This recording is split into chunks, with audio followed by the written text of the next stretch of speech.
Bam, we're live. I can't hear the guest or Caleb, but what if I do? Okay, can you guys hear me? We can hear you. Now I'm using the speak. Can- You can? Oh, look at that. Brent's in Yeah, Australia and he's got a good connection. Uh Caleb, do you hear an echo from my because I'm listening through my computer. I'm not listening through this headset. I don't hear an echo. You hear an echo, Brent? No, I'm fine. Like your voice is a little bit like crackly, but it's not too bad. Because I'm going through puberty or something's wrong with my equipment.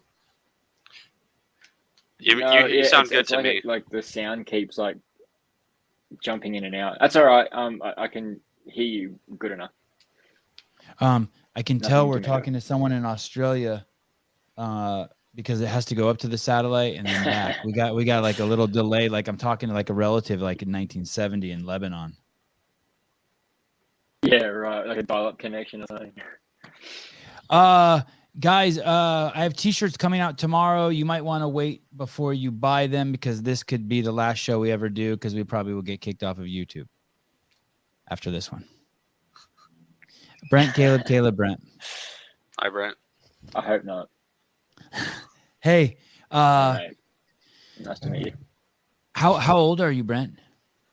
How old am I? I'm 31. And were you tripping when I reached out to you and was like, "Hey, will you come on my podcast?" A little bit, yeah. Did you have Pretty any surprised. Did you have any reservations about coming on and sharing your story? Not really. I had more reservations about sharing my story to begin with, and then since I've shared it, it's given me more and more motivation to go on these types of things and try to get it out there and just inform people to, you know, we'll get into it, but just to be safer and do some more research, etc. Where are you sharing it specifically? Just in your story? Because when I go to your Instagram account, you have very few posts, and you only have one post that caught my eye, and then the rest seems to be in your story.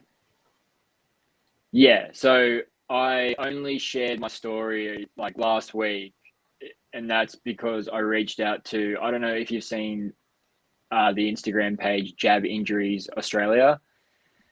So they seem to be the largest social media page that is hosting jab injuries. Like there are branches, you know, for like states and for parts of Europe, but Australia seems to have the largest followers. And I've been seeing a lot of things. I don't know what it's like in America. I'm sure it's the same over there as it is here, but I'm seeing a lot of stuff about boosters, and I just thought, you know, it's like there's so many people that just aren't really aware of, you know, like the risks that they may be taking. So I just want to get my story out, especially for young men, and just get them to really, you know, understand the risks involved, because I wasn't fully aware of what could happen. Unfortunately, I have a pretty severe bias. I wish I was more open-minded. I've been following this very closely since the very first stats came out. I've made the public claim many, many times that not a single healthy person has died from this infection. And I'm yet to see one person refute that. Every time they send me a link to the person, they're always 100 pounds overweight, or they're on anabolic steroids, or they're a professional bike rider who lives off of goo packs.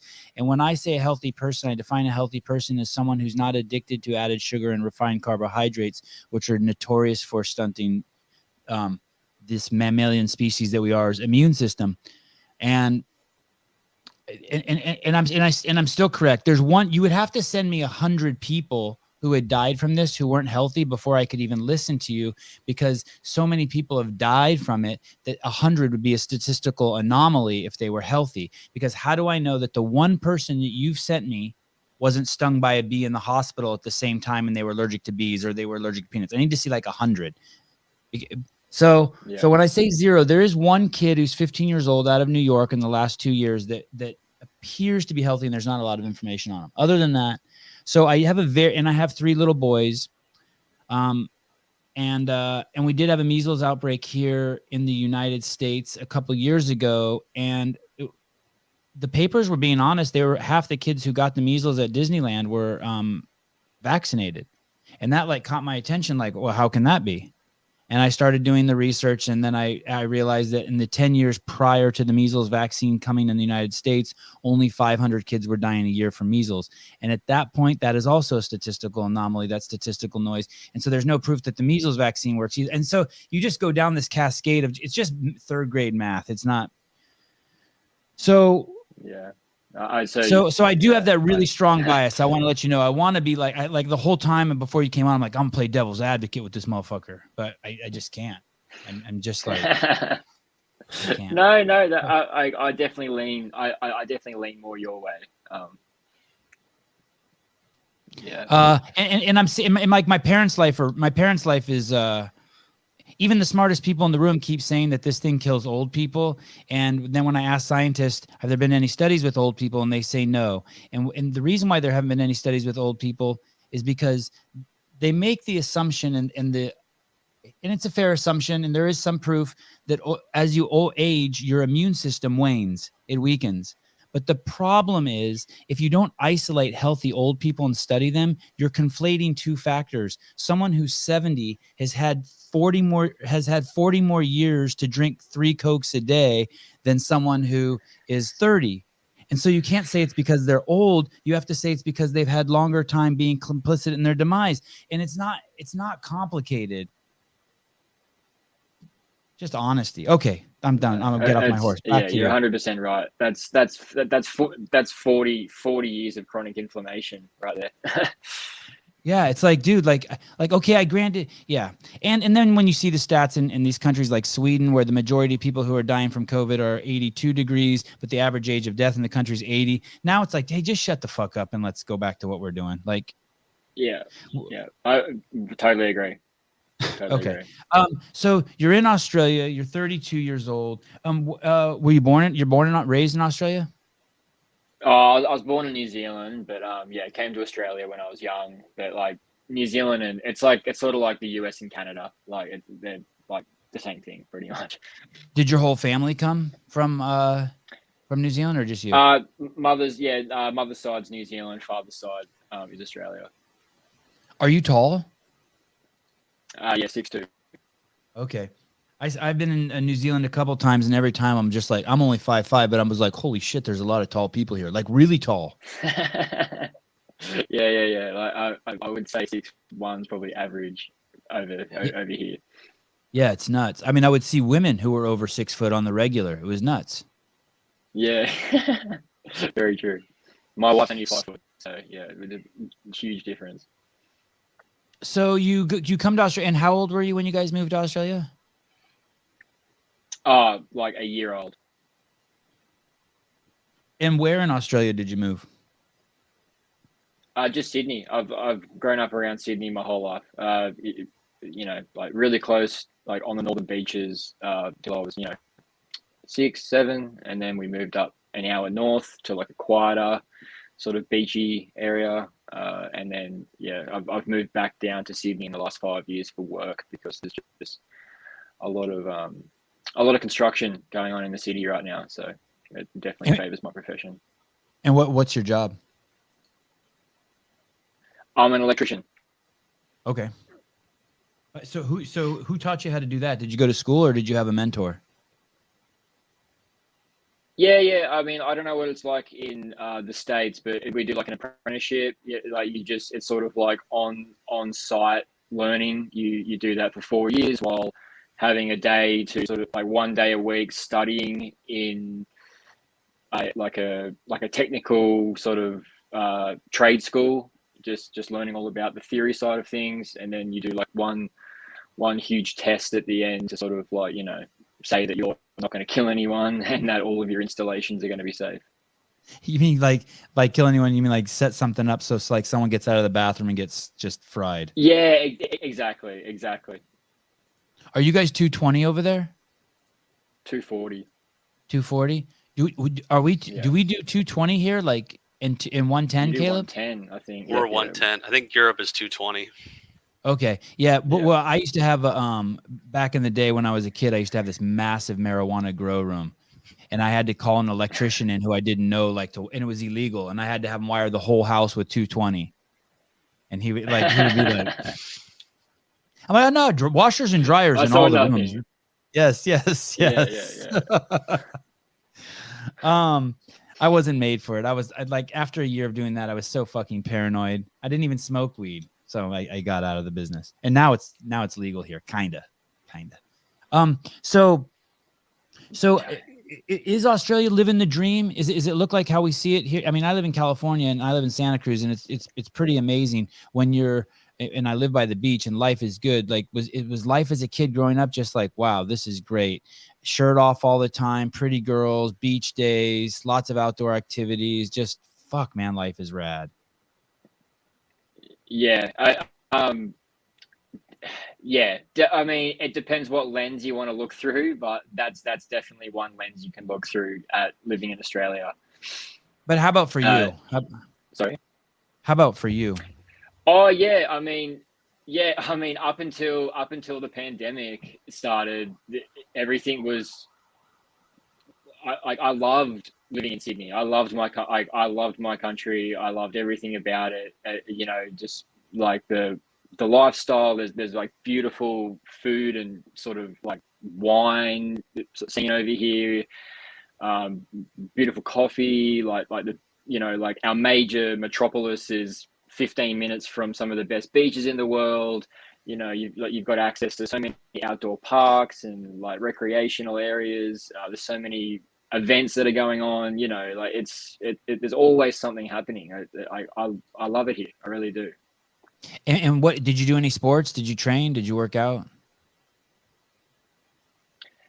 Like when I was a kid, I played soccer, but I skateboarded pretty much my whole teenage years, and then sort of got out of skateboarding when I started working, because like I started working with my stepfather doing like plumbing, and I I fell off my skateboard a few times, couldn't come to work, and sort of sat me down, and he's like, you like yeah, you got to become an adult, mate. Like you can't just be getting injured, and like sort of like you got to be reliable, etc. So sort of gave that away, and then got into fishing, and I fished pretty much throughout my whole 20s.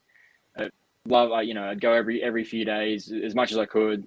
And then sort of when I moved down to the city for work, a lot of my recreational activities really got pushed to the side, except for working out. Like I just go to the gym, and pretty much just like gym and work, and a bit of jiu-jitsu in the last year.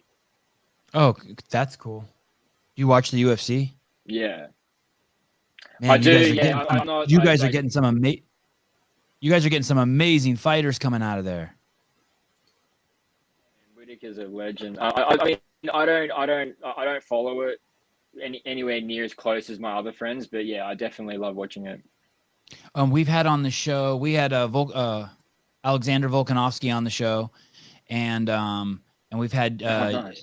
a guy named Jack De La Maddalena on the show twice. He's an up and comer. He's actually in the States right now. He just had a fight last week, redheaded kid. Yeah, and then of course you guys have Israel over there out of New Zealand, and Dan Hooker. I mean, it's crazy. Yeah. And then of course my favorite, like you said, Robert Whitaker. What a stud. What a stud. Yeah, dude. Yeah. Absolute weapon. Did you when you would go fishing, would you eat your fish? You know how to clean them? You know how to do all that? Like you would feed your family, like come home and be like, yo, I got dinner. Yeah. I mean, it depends. It depends what fish you caught on the day, because there would be only a few fish that are sort of, they're like nice table fish, if you know what I mean. There's just like nice fillets, but there's some fish that you catch that are just annoying. They're super bony, really hard to sort of fillet, and so you would just chuck them back. But like we've got fish over here like jewfish, flathead, kingfish. These sorts of fish are just like really easy to fillet. Just chuck it in a pan and you got dinner. Yeah, that's awesome. I went to a friend's house last week, and he's like, "Hey, I got a couple ducks." He's like, "Bring your boys over and we'll clean them and eat them." And I was like, "Shit, that's some like real man shit." Like I'd never done anything like that. So we go over to his house, and the ducks were like this big. Yeah. Oh, my boy Donovan, he's a good dude. But anyway, we ate there's this guy who's like going, there's all this shit going on Instagram now, all this eating raw meat. Are you seeing all this? And the Liver King and just eating raw organs. Are you seeing that trend? Yeah, like Carnivore MD, Yeah. Paul Saladino, yeah. So he's been on the show a couple times, and so my Donovan cut the ducks open, and we each ate a liver, just raw. Ugh. Oh, dude, how was it? Oh, Yeah, it was it was strong, dude. It was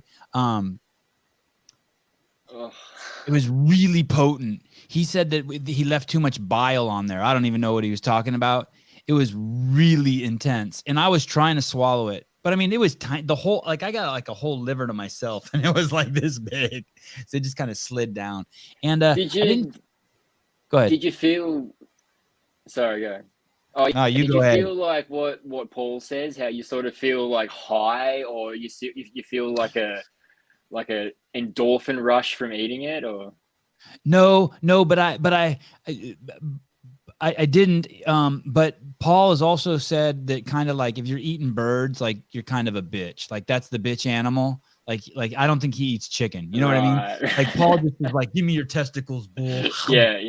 Now, I mean, maybe if I did that. Yeah. I was eating a bitch ass duck. Yeah. I don't know. Yeah. Anyway, okay. So you come from New Zealand. You're living a good life. You're a healthy kid. You skateboard. I love that. My kids skateboard. I think skateboarding is the physics of athletics. What do I mean by that? Like it is fucking hard. Like it's not sociology. Sociology is like dummy school. Skateboarding is like, wow, it is nuts. It's the violin of the musical instruments, and it's the physics of academia. I mean, when I watch my kids skateboard, I'm like, holy cow. Neurons firing. Then you play soccer. Very few sports with better metabolic conditioning than soccer. Transfers over to everything in life after that. And someone tells you it's time to grow up, and you start putting in toilets. And do you have a girlfriend right now? I'm married. Oh, you are married. Yeah. When did that happen? So that happened at the end of 2020. So yeah, but I mean that's a story in and of itself. Like my wife's from Chile. At the very start of the pandemic, we got stuck in the Philippines. That was when things went from like 0 to 100 in like middle of March 2020. We were at the very tip of Palawan Island on like a sort of like a secret beach, and no one was there. There was no Wi-Fi.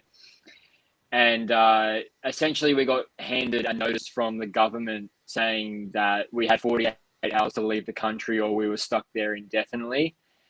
And so we spent the preceding 10, 11 days trying to get back to Manila. So we had an international airport. Like we slept in airports. We didn't sleep in airports, but we stayed at airports for hours and hours and days. Just to try and get back to Manila. And we got back to Manila, and on the day that we arrived back to Manila to get a flight back after spending thousands of dollars, the Australian government changed the laws and said that my wife wasn't allowed to come back home with me because we weren't married. So she had to fly back to Chile, even though we were registered de facto couple. We had lived together for a year at that point. We had been in a relationship for almost 2 years. Our lives were so intertwined that, for the government to say that we weren't affiliated with each other was quite a shock. So after that, I managed to get her an exemption from the government, and she ended up coming back from Chile about a week later. But after that happened, I was just so worried about, like, as you would know, like Australia has been passing laws after law of like, with no democratic voting. It's just like, because of coronavirus, in like one of our states, they passed a law that they could come in and take the children from their parents under these coronavirus rules if they deem that it's like if they were a threat to public health. And I was just thinking like, shit, man, you know, I don't want them to just somehow say that anyone that's not a permanent resident or a legal partner on the federal level of an Australian citizen, we can just deport them. So I was like, we need to get married. There was no beautiful on You're the a knee good dude. proposal. It was like let's just get fucking married so they can't kick you You're a out. good dude. Hey, do you wish you had guns? I do. Yeah. yeah. Playing it flat out. Yes. I was a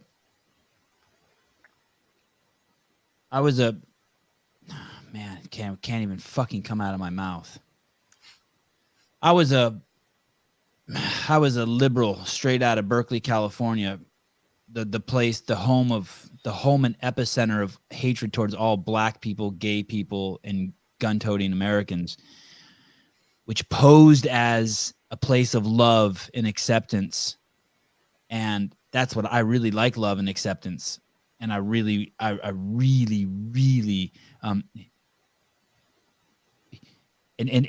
and now it is we have this thing in the United States called critical race theory, and what it is they insist that every single human being view the world through the racial lens of what people look like. And really, for me, man, it's just despicable that I was a part of that. But thank God we have guns in this country. Holy shit, it would be fucking crazy. They would try to do crazy shit if we didn't have guns. It's nuts. And meanwhile, there's some really gnarly shit happening here in the United States too. Like as we fall into chaos, I don't know how drugs are in your country, but the cartels are like moving in big time. Like just with all the chaos, the cartels are just having their way here. I mean, which is like, it doesn't affect me because like if you stay out of their way, they stay out of your way. They're not like the cartels are like the mob, mind your own business, right? They only fuck with the people who like if you fuck with them. Or if you're in their way. Yeah. So, yeah, it's a fucking mess here. Yeah, the taking the kids thing, when you say that just makes me, I just see people like, I can't imagine someone thinking that they could come and take my kids. That would be so fucking crazy. So some crazy shit might happen. Yeah. I mean, I think some of those laws get passed because we don't have guns. Yes, of course. I truly believe that. No one takes your kids if you have a gun. If you have a gun, no one takes your kids. Exactly.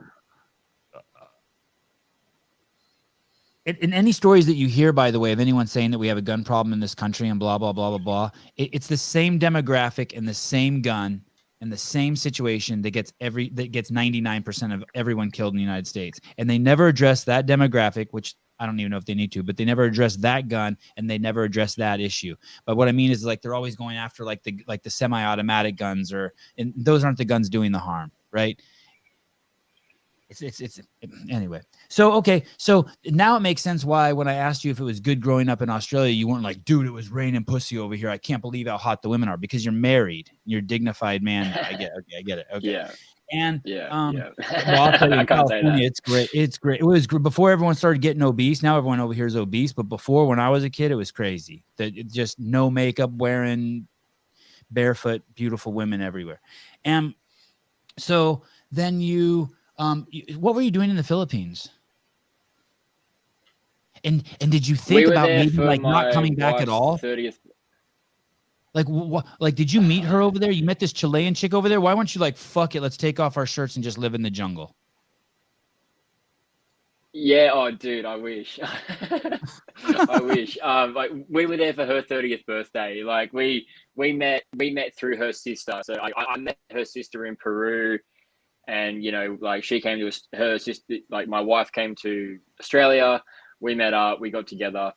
We were in the Philippines for her 30th birthday. But like I mean, dude, like back then, it wasn't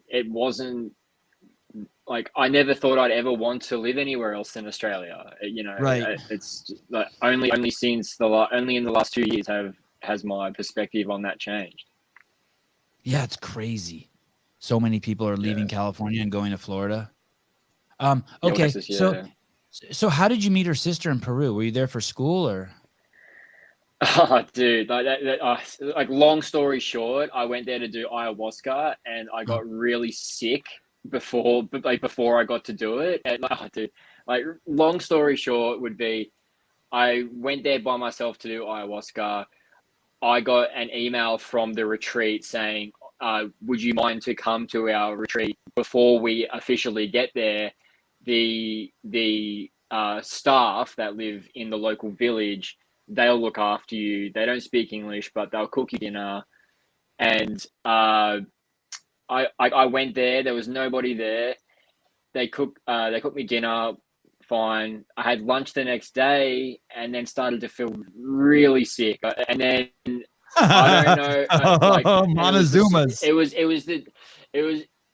was the sickest I've ever been in my life. I was like throwing up while I'm shitting in a shower by myself. They had gone back to their village at this point. I was completely by myself in the fucking retreat, and I just was running a shower over me, and because there's no electricity there, I was putting because it was in the Andes, not in the Amazon. I had to keep putting these logs in a fire that I could barely even hold because I was so weak, and then How many hours did that go on for? whatever Was you that believe. I 36 don't know hours? if it was like 12 hours before someone came back to the retreat to then drive me down to the hospital. I thought I was going to die up there. I was calling I somehow got reception and called my travel insurance saying, "Get me a fucking chopper." They're like, "We don't provide that service, dude. Like, what are you talking about? We're going to give you a chopper in the middle of the Andes." And yeah, I was just freaking out at that point. And but yeah, I don't know if it was Mother Ayahuasca working on me before I actually had it, or whether I had food poisoning or anxiety or altitude sickness, No, the whatever middle it one. was. Choice B. Choice B. Yeah, yeah. I probably food poisoning. I thought, but you never know. Dude, I went to this temple in India one time, and the guy's like, "Here, let me give you something to eat," and he gives me this white stuff, and he pulls it out of like a cupboard, and it was like, for sure it had milk, for sure it should have been refrigerated, and I ate it, and it was really sweet and sugary, and the dude I was with is like, "Hey, he gave me one, I don't want to eat it. You want to eat it?" I'm like, "Sure," and I ate it, dude. It was exactly like that. I basically laid in a shower and just shit, and my shit and puke was just in a pot, just everywhere. Yeah. And I was just naked, and there was no toilet paper, nothing. But I surrendered. I was like, "Fuck it, I'm just, yeah, and I was just heaving all night. And it was in this area where there were these Jains. They're these Jains are like these. They're like monks, but they even wear masks all the time because they don't want to breathe in insects. Like they can't kill shit. Yeah. And so they're like sleeping under trees and shit all around me, and I'm in like this cement shed vomiting and shit. It was crazy. And I had to get on a plane the next day. It was so bad. I think I threw. No. It was like one of those things where you throw clothes away. You're like, that's probably not. Can't save that. Oh, dude, yeah, I know how you feel. And after 12 hours, you just sort of surrender. You're just like, oh, if I die, I die. Fuck it. Yeah. I'm too weak to even fight anymore. I'm just gonna breathe. I'm just breathing. Just breathing. Yeah. Yeah. Okay. So how did you meet the sister while you were there? During it's like she saw you in the hospital or something? She was in the hostel. She was behind the counter, like the sort of administrator at the hostel that I went back to when I was sick. So she took care of me because I was still really weak for a few days after that, and she cooked for me. We hung out and stuff, super cool chick, and we kept in contact. And I was back in Australia a year later. She's like, "Oh, my sister's coming over, do you want to show her around?" She sent me a photo of her. I was like, "Fuck yeah, I want to show her around." She can stay with me as long as she wants. It's the least I can do. Okay, so yeah, exactly. So she comes over, and this was in 2000. What year did you say? 19? When she comes over? 2016. 26. Oh man, you've known her forever. Yeah. And then go ahead. Yeah, but long story short, it was just like any relationship, you know, like sometimes you get together and then you split up for whatever reason Yeah. and then get back together. So yeah, it was a bit like that at the start. I was still single when we met, and I just moved to Sydney. I was going to Cambodia and Vietnam, traveling. I didn't want a partner. So it's just, yeah. And then like we found our way back to each other about a year after that. So yeah, it's meant to be. And then so she says, hey, she ends up coming to Australia. And then you guys end up in the Philippines. She was in Australia and you guys went to the Philippines together. Yeah, so we got back together at the end of 2018. We were together for like, you know, a year and a half almost, and then we went to the Philippines in March 2020 for her 30th birthday. We were there for 2 days before that whole shit happened. Okay. And do you guys have kids? No. We were planning on it, but this has thrown a bit of a spanner in the works. Okay. What was the word you used? Spanner? Yeah, shifter, spanner in the works, yeah.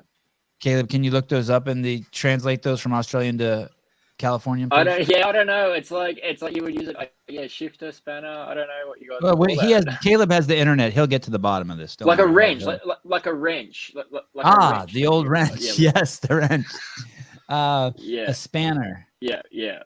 To cause something to go as unplanned. We were ready to start the project, but when the bank threw a spanner in the works by denying the loan. All right, spanner. Is it a tool? Is a spanner a tool?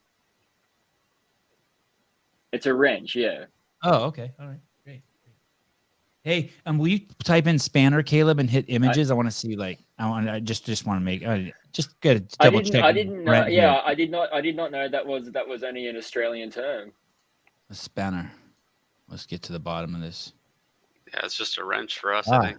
Ah, yes. Wow, look at the M12. I've never seen a wrench that looks like that. That's nice. Yeah.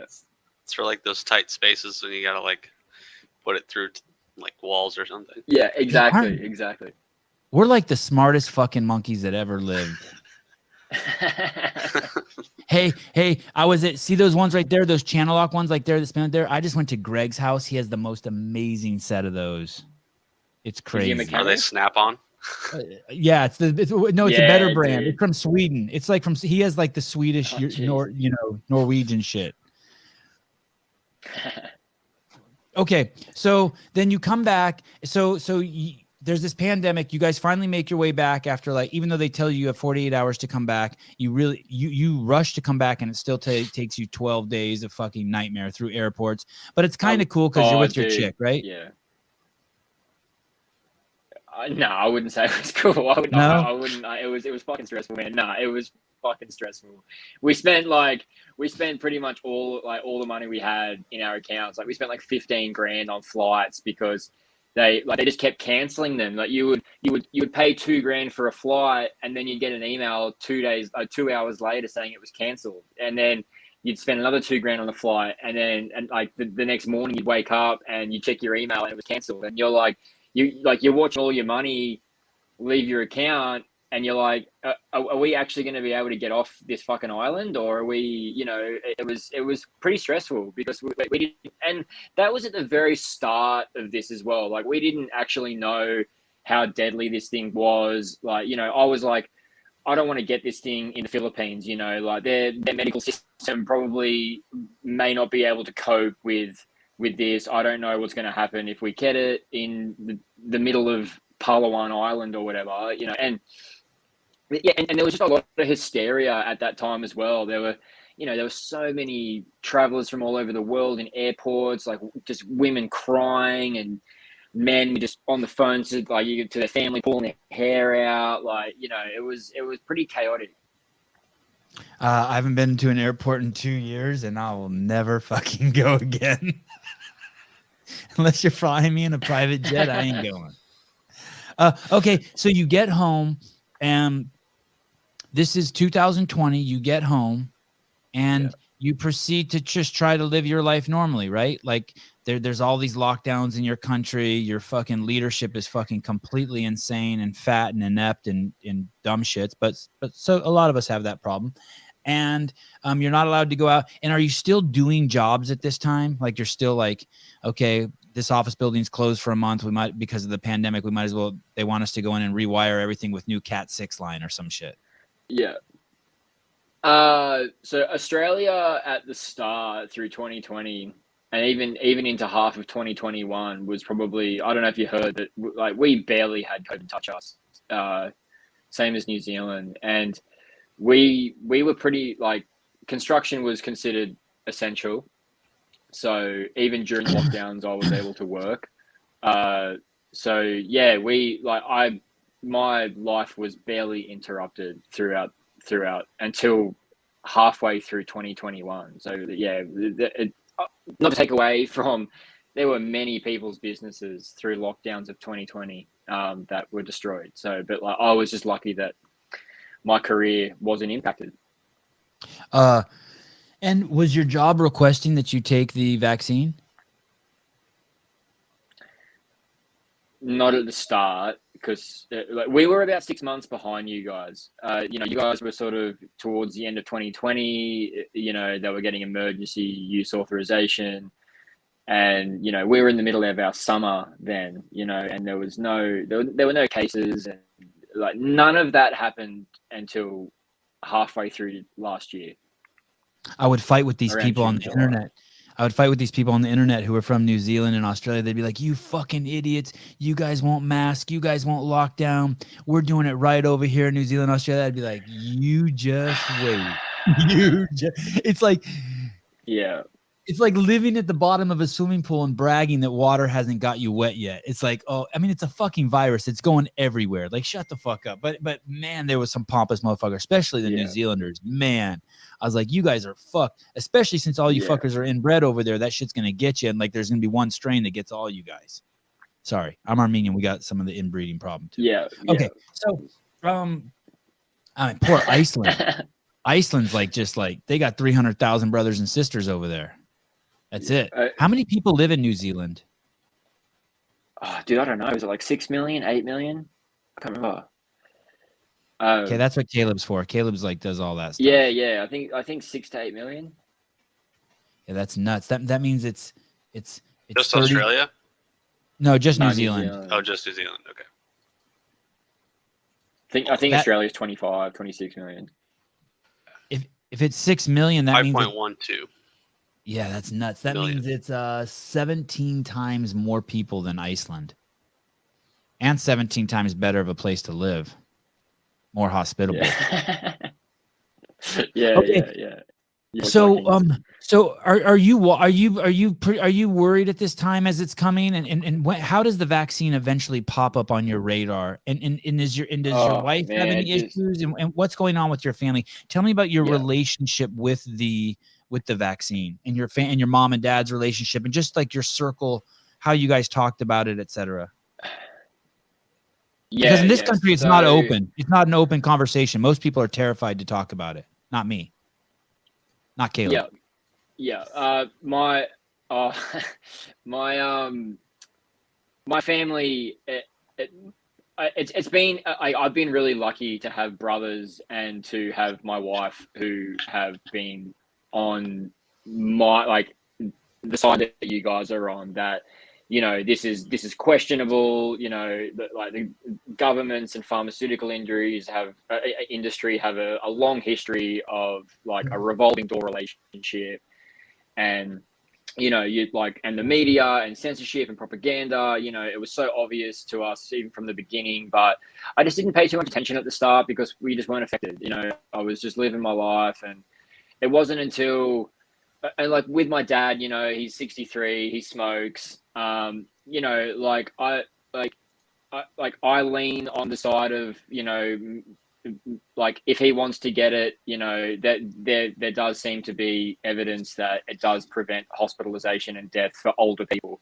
So, the risk to reward for someone like my father isn't the same as myself, who doesn't smoke. I'm 31 years old. So, and my dad was like respectful of, everything I was saying, that like, I don't particularly want it. I don't know why they're hammering down on us. And then the end of June hit in Sydney with Delta, and everything just went to shit. It really did. We went from being, one of the most free countries in the world to being one of the most heavily locked, if not, one of the most heavily locked down countries in the world in a matter of a month. Through the month of July, New South Wales and Victoria, where Melbourne is, were just it was so heavy and fast that it was psychologically damaging as well. Are there a lot of obese people in Sydney? Yeah. I think like the last I read that like Australia is the most obese nation per capita. It's overtaken America. I think I don't know if you can prove that, but there are a lot of overweight people in Australia. Yeah, you used to be 30 years ago hard pressed to find someone who's 300 pounds, and now you can just leave your house and you'll see one every time.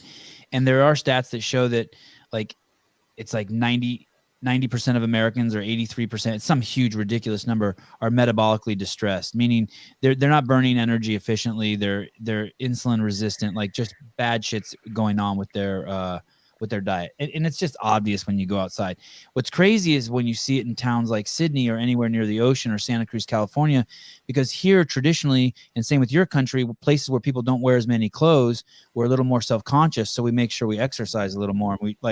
We don't eat dessert because we know we're going to take our shirt off the next day in front of 5,000 people. But that does not be working anymore. Not enough peer pressure.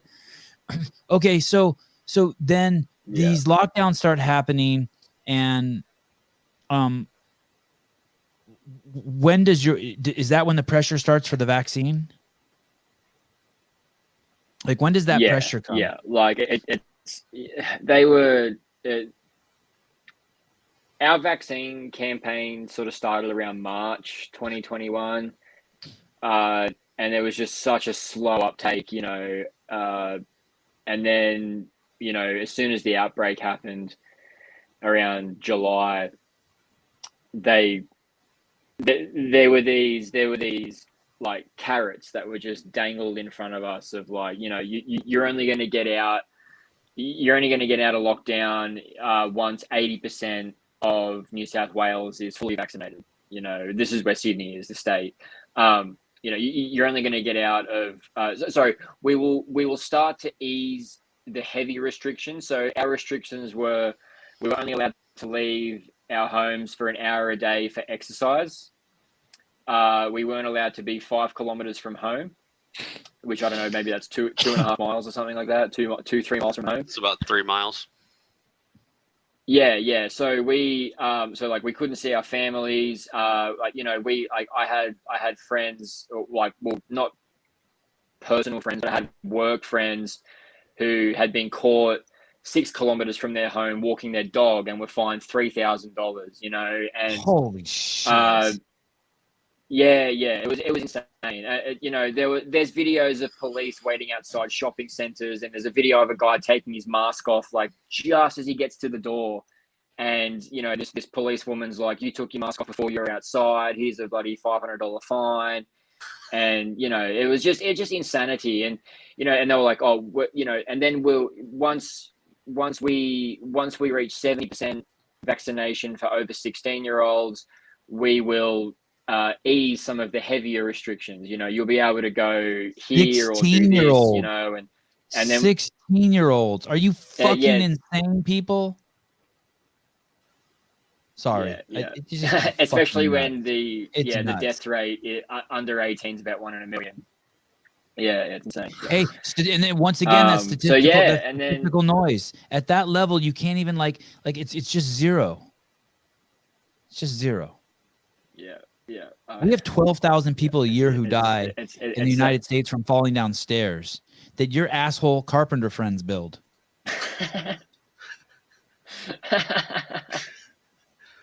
12,000. That's crazy. 12,000 people.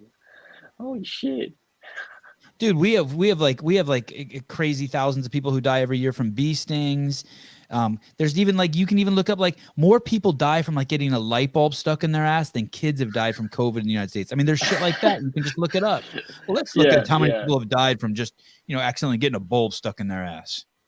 Yeah. I remember. Don't ruin my story, Caleb. Don't ruin my fucking story, Caleb. We'll That's pull it a up great if it's, story. if it's different. Just look up odd objects in the ass that have killed people. Yeah. Oh, it's so sad. These poor kids. Okay. And are you respecting these laws, or like they tried to do that here and like no one here listened? Like, but in I don't know how they are in Australia, but like I was like, fuck you. And I just go out with my kids and cut the yellow tape and be like, eat a dick. And the cops here are cool as shit. They're like, you don't have, just do what you want. Yeah. I'm not gonna say too much, but yeah, I did. Okay. Yeah. And are the cop? They always make the cops look horrible. The Australian cops here, but are they cool? It depends. It depends. Like some of them. I guess it depends here too. Some of them. Yeah. It's some of them are like, oh, dude, can you just like just move on? Like there's too many. Because say if you were down at a like an outdoor exercise equipment sort of area, sometimes there'd be like a lot of people down there, and the cops would come down and be like, oh, guys, can you just spread out, or move on, there's too many people here, there's not you can't safely social distance, like. But they were just doing their job. It's not like they were forceful or anything like that. They were just obviously had orders to go and move people along or whatever. And but there's you can find innumerable videos of heavy-handed psychopathic police. You can find that in the U.S. too, but like I think the vast majority of police in the United States are just cool as shit. They're just like, like just my experience with them. They just look the other way. And a couple years ago, since we had that George Floyd thing where that guy was like high on fentanyl and alcohol driving around neighborhoods. Ever since we had that fucking thing happen, the cops are terrified of people, and so they don't do shit anyway. And neighborhoods like mine don't care because we don't need cops, but all the bad neighborhoods are fucked. Like George Floyd's neighborhood's fucked. That shit was supposed to help him. That shit got worse for his people. Dude, okay. Like fucking Portland and Oregon. Holy shit. I couldn't imagine. Yeah. Those people there deserve that though. Okay. So those are crazy people. That's the whitest town in America that has all the Black Lives Matter sign. They hate fucking black people, and so they have to like put up the Black Lives Matter sign to like be like, no, we love you. Be cool. It's cool. Yeah. Like a lot of virtual signaling, signaling going on over there. It's nuts. Okay, so which is a shame too, because it could have been so cool there. So why do you what ends up happening that makes it so you decide to take the vaccine? Yeah, so it was in August. It was about 2 months into the lockdown, and August 2021. My wife's yeah. Man, you held out for so long. Yeah, it's just I think back to my decision to get it done, and I regret it every time. But it is what it is. But So it was a multi-dimensional thing. It was my wife. Like, I don't mind being inside. I don't mind being at home. Like, I can keep myself busy, and I just like my wife is the complete opposite. She needs to, she's from Chile. Like, all of her family's in Chile. A lot of her Chilean friends had to go home because of the pandemic, who were here. A few of them moved interstate. So, she was away from her family. She works in retail. So she, like, her business was closed down at that time. So she wasn't able to work, wasn't able to socialize. So her mental health was declining. She was like getting depressed and upset. And it was hard to watch. And, I was listening to some podcasts on Rogan and, just seeing other articles like around, explaining, that these things are safe and effective. And I just sort of started to question my intuition. I was like, some of my friends by that point had gone to go and get it and were like, dude, I was totally fine. I kept feeling like I was being too fanatical. I kept questioning myself, being like, have I have I delved too deep into the other side where I'm unable to even see that, you know, there are Conspiracy really theorists. smart people who are Right. yeah, and I I mean hear I you. started just questioning myself a lot. What percent? So during this time in August, what percentage of the people in Australia were vaccinated? It was uptaking really quick. Like I don't know the exact percentage before lockdown, but it was really low. It was like I think for the age group between 16 and say 50, it was like 10% maybe. Like and then within a couple of months, it was just going up and up and up and up and up every day, like super quick. And I mean, because of what they were doing, you know. yeah, in Canada, their prime minister said that. I think he's the prime minister. That Trudeau guy, that fucking Nazi they got running that country. I don't say that in jest. Yeah. He said that if people who don't have the injection are racist and misogynist. Wait a second. If I don't take that drug, I'm racist and I hate women. Like, that's insane. Yeah. What if I eat pussy on a black woman every night? Do I get a pass? I don't have to take the vaccine. You fucking asshole. He's such a fucking I mean, like there's a photo of him. Like I hope in my mom's not blackface, watching you know, this. Sorry, like, Mom. It was just too good of a joke to not use. Sorry. Okay, sorry. Go ahead. What were you saying? Tell me, Brent. So yeah, I mean, yeah, it was. There was a lot of pressure. There was a lot of pressure coming from society, government. You know, I was listening to a lot of podcasts that were pro-vaccine. Like my friends were changing their opinions on it. You know, just like a lot of things were changing at such a rapid rate that and they were just dangling that carrot, saying, you know, if you get this, we'll go back to normal. Everything's going to be okay. That's a great one. And that is a great one. We'll go back to normal. Yeah. Hey, and like I wanted to share something with you that someone wrote in the comments here, and I wasn't going to say anything to you, but someone wrote in the comments here when you were talking about the police just say move along. To you, this guy says, we've got some rights to squash. Can you please move along? That's the thing. Like the second they tell you have to leave the park, it has to be like on one hand, you're like, these are just dudes trying to do their job. I get your perspective. But on the other hand, it's like, fuck you, make me. This is my fucking park. I fucking paid for this. You work for me, bitch.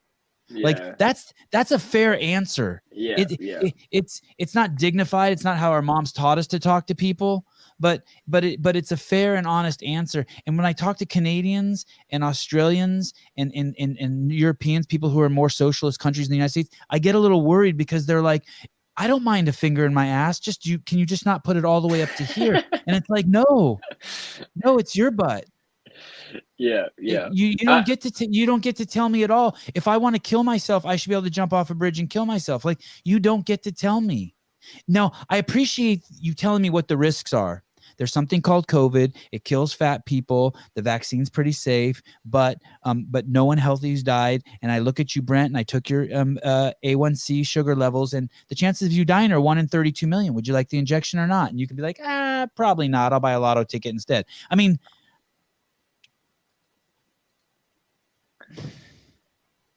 at that time, and I'm not harshing you. I'm not talking shit to you. Sorry, I'm not trying to make you feel bad. I'm just no. Okay, go ahead. Yeah, I'm seriously, no offense taken. I didn't take it at all. But I'm saying, like, there wasn't a lot of data to really argue that it wasn't stopping transmission in the middle of last year. Like there was a little bit. But, you know, there was a lot of like, you know, it's like 60 or 70% effective at stopping infection and transmission. So, you know, like you're going to be able to, like, if you do get this thing, you're going to slow the pandemic. You're not going to give it to your grandmother, et cetera, et cetera. And that's not just coming from the government. You know, that's coming from people on podcasts who are like biologists and, you know, like vaccinologists, whatever, you know, the infectious disease experts, a lot of data coming at you that's like obviously now, you know, 6-9 months later is turned out to be totally wrong. But, you know, at the time it's like, you know, it's going to stop infection. It's going to stop transmission to a point. It's going to, like, I did not take this to protect myself from going to Right. hospital or dying. Like that Right. was not even one thought in my mind about protecting myself. Not one. Right. Wow, that's fascinating. Yeah, and on that end, also to go along with the story, the smartest people in the room were kept quiet. So we have a guy. He's the most published scientist I think living in the world today. His name is John Ioannidis. He teaches at Stanford, and he said, "Hey, motherfuckers, like I've done the math on this, and if it is what they say it is, we had herd immunity before you guys even knew it started. If it is what you say it is, and they fucking just they suppress that." Anyone who wants to look that up, John Ioannidis, Stanford. He's the man. He's such he has such integrity that he will not speak anywhere that's a for-profit organization. He doesn't speak anywhere for money. He's an amazing scientist, John Ioannidis, and I'm pretty sure he's liberal. He should fix that. No one's perfect. Okay, so were you just to go to your politics sort of? I don't know if it's the same in the United States, but the liberals, like we're raised that the liberals are the peace-loving people, and that the conservatives are the gun-toting anti-gay people. But like now everything's kind of like switching in the United States. Like a lot of us liberals are like waking up being like, holy shit, like these people will fucking kill you. Like if they want to kill someone for like not getting a vaccine, they want to take your kids away. Yeah. Were you ever a liberal? And then now you're like, oh shit, what have I done? Because that's what happened to me. Yeah, I mean, like I don't think it happened to Joe Rogan too. You saw. We got to watch it happen to Joe Rogan in the last 2 years. This motherfucker was like supporting Bernie Sanders. And now he's like, anyway, sorry, go ahead. Super conservative. Yeah. I mean, it's not politics. I don't think are as strong in that, like red and blue as it is in America. It's, there's definitely like the two parties who are like, more like one's pro business and the other one's pro sort of workers and like pro the people, and like the liberals are obviously pro gender politics and all these sorts of things, and conservatives are pro life and anti-abortion, and there is a lot of that sentiment. But yeah, I guess that's the way it is here too. There was no real. The conservatives have their imaginary friend God, and the liberals have their imaginary friend gender. Yeah. Yeah, we got that too. They both have their imaginary friend. Yes, they both have their imaginary friend. It's great. Yeah. It's like fucking Sesame Street. Okay, so the pressure's enormous. I get that. The pressure's enormous, and your dad has it, and your friends are getting it, and you're like, okay, and you state that you didn't do it for yourself, so you're basically like, okay, I'll do it. So you get can you tell me about like going down that day, and had your girlfriend gotten it, and like which shot you got? Yeah, so I got mine before my wife, just because I was able to get an appointment before her. But so I went down to this clinic, got the first one. I was a bit nervous, and I strangely felt this weird rush. Like as soon as I got it injected into me, I felt the weirdest rush of adrenaline or whatever it was that I've ever. It's something I've never experienced in my life, and I don't know if that was because I was like I didn't feel consciously that nervous, but I had just this wash of like hot and just tingling that went straight over me the second that went in. And I was like, that was really weird. And I sat down for 15 vaccine? minutes. And, which brand? Pfizer. Okay. Yeah. And were you sitting in your car when they did it to you? No. We had like clinics, and you just go into these clinics, and then you got to sit in like a waiting room for 15 minutes to see if you'll have like an anaphylactic reaction or whatever. Yeah. And then, okay, so then you go home and everything's fine. Yeah, and everything's fine. I wouldn't say everything was fine. I mean, like I had a bit of a headache, and then about a week later, I started to have chest discomfort. But like this is just such a weird story because things couldn't have come at a worse time. I was like, as an electrician, as a commercial electrician, like we've got to pull through like really heavy mains cables, that supply large parts of buildings, and you've got to pull these things for like 100 meters through different sorts of like corners and above your head. And, you know, like even just a few meters of it weighs like tens and tens of kilos. And you're pulling above your head all day. It really does start to burn your shoulders and your chest out. And, you know, I was working out at the time.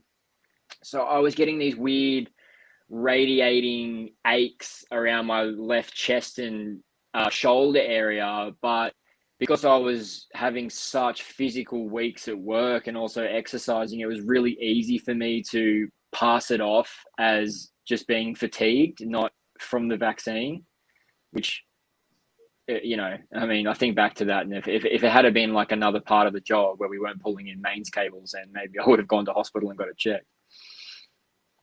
And then and then a week later, you get this. Even with some of that discomfort, you go get the second shot. So yeah, I mean, my wife told me to get it checked, and I was like, nah, I'm fine. Yeah, that's what I would have said too. That's what I would have said too. Yeah, and I was like, nah, I'm fine. Good. It's just, I'm just, yeah, like I've been working out, you know, like she knew I was having like, you know, I was coming home from work just absolutely stuffed, you know, and for like a couple of weeks there. And then, yeah, like a month later, I went to get the second one. And I expressed my concerns to there's like two nurses at the front counter who take your details, and then there was the vaccinating nurse right next to them. And I expressed my discomfort. You know, I was like, I've had these chest issues. Is this something I should be worried about? I'm not really sure if it is the vaccine or not. And the vaccinating nurse was like, "Oh, dude, you'll be fine. You'll be fine. Just get it, you know. And if you have any more pain, just go to hospital. You go to hospital." And I mean, I don't know, like our FDA is called TGA here, and what's it called? It says in their handbook, the TGA, the Therapeutic Goods Administration. So they have like a handbook on mRNA vaccination, and it explicitly states on page 5 that if anyone complains of, you know, chest discomfort, delay vaccination, and they should be checked immediately, you know. And this vaccinating nurse wasn't even aware of the protocol to be followed if someone presents with chest discomfort, you know. I wonder if she was even a nurse, dude. I wonder if like at our hospitals in the United States, if you go past like 7 o'clock at night, it's like a 400-pound security guard who makes $8 an hour who checks you in. It's a joke. My wife went in there the other day with my son. He like broke his hand or something, and I can't remember what happened.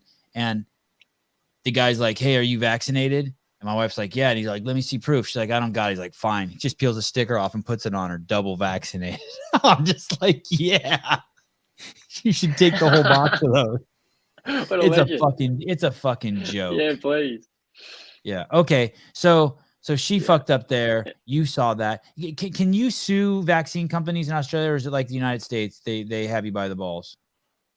No, it's the exact same. Yeah, it's zero liability. It's all done through. It's any sort of compensation is like done through taxpayers and the government. Yeah, and you can't sue that hospital, that nurse for saying that. You can't. I mean, not that it matters. If you're fucking sick, you're sick. You can't. I spoke to lawyers, and they're like, there's no proof. You know, like that nurse could turn around and say, I didn't say anything. You know, there's no proof. Okay, so then you get the second shot, and what time of day do you get it? Like midday, like 1 p.m. Okay, and how does that one feel? Within hours, it got worse. That's when everything started. That's within hours. It was.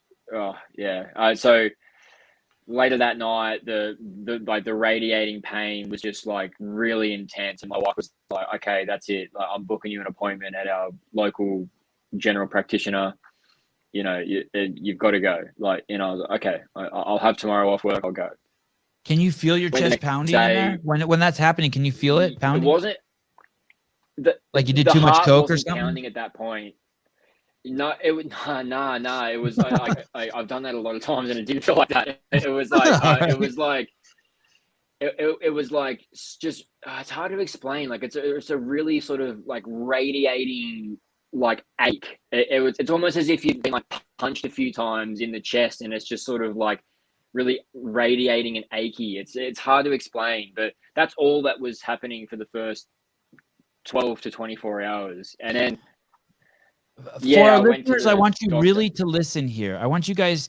I know that 99% of humanity has no idea even what it means to empathize, but I want you to think back to the time when you felt your chest, you felt your heart. You never want to feel your heart as a human being unless you're laying in bed meditating, listening to it purr and keep you alive as the miracle of life. You never want your heart fucking drawing attention, being like, "Yo, me." You never want your heart doing that, asking for fucking attention. Yeah. And he fucking took a medicine that was supposed to help him, and instead his heart is crying. It's fucking nuts. Okay, sorry. Yeah. I just want to make sure everyone realizes that. It's not like he stubbed his fucking finger. It's his fucking ticker. You don't ever want to feel your heart. I think you should meditate on it at night when you sleep and breathe deeply and listen to it beat and see what a beautiful machine it is. But other than that, no. Okay, sorry. People got to know. It's nuts. Yeah, of course. That's the point of me sort of wanting to come on, is to, like, if anyone has had these symptoms, don't like ignore it. Don't delay getting checked. Like, listen to your body, but, like, don't just ignore it and go and get the second one, or go and get the booster or whatever. It's listen to what your body's telling you. Yeah. Okay. So then you go to the your wife makes an appointment for you and you go in there. Yeah. So yeah, they ran an ECG, and it found abnormalities. Like, she came back in. She's looking at the paperwork, at the scans, and she's like, "Can you wait outside for a second?" And I was like, that straight away like concerned me. And then I saw her walk down the hallway, and she was like liaising with another doctor, and they look concerned, and like my heart rate's going up at this point. And yeah, she comes back. She's like, "I'll come back inside," and she's like, "Okay, like we think you have pericarditis. Not 100% sure. I'm going to send it away to a cardiologist, but we're going to treat you anyway." So they gave me these anti-inflammatory meds and sent me What's home. pericarditis? And What is that? It's inflammation of the tissue around the heart. That's inflammation. Yeah, of the pericardium. So it's like the sac that around the heart. Can I see that, Caleb? Yes. And what like, if I drink, what else causes that thing to swell up? Like, what do you mean the sac around the heart is swollen? Like, what does that mean it's swollen? So it's a very sensitive. Bad? Yeah, well, it's a very sensitive. It's got a lot of nerve endings. It sort of protects your heart in a way. And is it because there's an infection? Like, what would normally cause that besides a vaccine? Like, what are some other, like, just like someone like eats like a bad snail or something, or eats some mold, or like what else would a viral infection? I hadn't even heard of this before, and apparently, you can even just you getting sick with a virus can cause this. I mean, there's even idiopathic stories where it just one day you're fine, and the next day you're awake and you've got pericarditis. They can't work out why you have it, what happened to you. There's like autoimmune issues with it. So, like, you can get it from from having an autoimmune disorder. What if I smoked cigarettes, or I did a lot of nicotine, and that caused like vascular restriction? Would that wall swell? Maybe, Caleb. I'm honestly not entirely sure, but I don't think so. So basically, what, like, you're saying there's other viruses. How about people who get AIDS? Do they get pericarditis? I'm in a group on Facebook, and I haven't seen anyone come in that wasn't either from like a viral infection or an autoimmune problem. Or so there's four is the vaccine, viral infections, autoimmune, and idiopathic, where it comes from out of nowhere and they have no idea why. So yeah, to the autoimmune, yes, you can get it from like an autoimmune disorder, which HIV. So is it Right. safe to say that it's your immune system trying to get rid of something, and so therefore it causes inflammation? It's basically a war going on in the body. Yeah, I'm not a doctor, but that's the way I understand it. Usually, if there's any sort of inflammation anywhere in your body, it's because of some sort of damage. And what are some Yeah. other viruses that would cause that? Like, can you give me like one other one? Like, is there a flu virus? Like, do people who get the flu have that? Yeah, there's a few people who got like the avian flu, like that years ago that are in that group that still suffer from it today. By the way, if you end up having to use the bathroom, you can take a bathroom break. I know the show's long. Oh no, that's fine. That's fine. All right, all right. It's Sometimes we'll totally get fine. off the air and people will be like, "Dude, I'd take a piss the whole time." I'm like, no, it's okay. Go. People will stay and listen. You're very No, interesting. People will strategically stay. went before we started. Okay. So I know, me too, but I still have to go. Okay. So they tell you that, and what's the difference between pericarditis and myocarditis? Pericarditis So is of the. is the actual heart muscle. Yep. Okay, so one of them is peri means the outside is inflamed. Myocarditis is the inside, the actual guy, the actual ticker's inflamed. So the pericarditis is just like the sac of the Okay. heart, and then the myo means muscle, and that's like the literal muscle of the heart itself. I'll pull up an anatomy picture just a second. Is that one worse?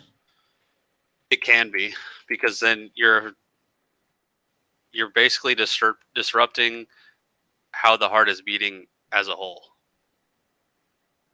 Okay. Yeah. So that thing's inflamed, and do you have like 1,000 questions? And what is the treatment for it? What treatment do they give you?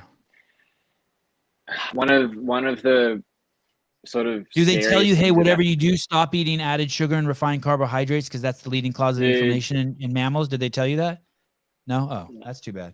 They didn't. Fucking So what douchebag. I've so you over in the States, you guys have the leading pericarditis expert, Dr. Klein.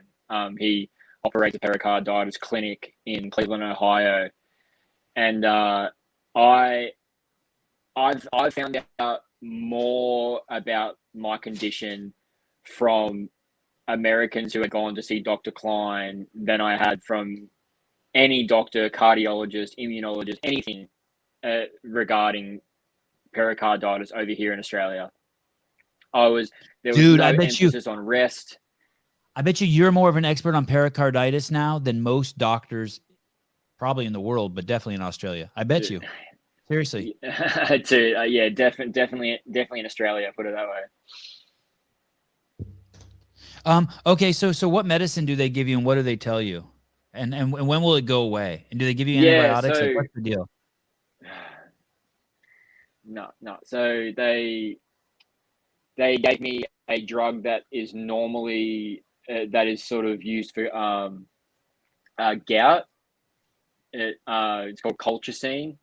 It's just like a targeted anti-inflammatory, I guess. Like it helps bring, which did help. So like they gave me colchicine and ibuprofen, like really high dose ibuprofen, like 600 milligrams 3 times a day. And then which was really hard on my stomach. And I went to hospital later that day because then the palpitation started. Like this, it's just I don't know how to describe it because there's like such a spectrum of the symptoms regarding the palpitations, but it's like it's stopping, it's starting, it's struggling, it's pinching, it's tweaking, it's banging, it's doing Dude. all of it's the yeah. I mean, and then that took me to hospital.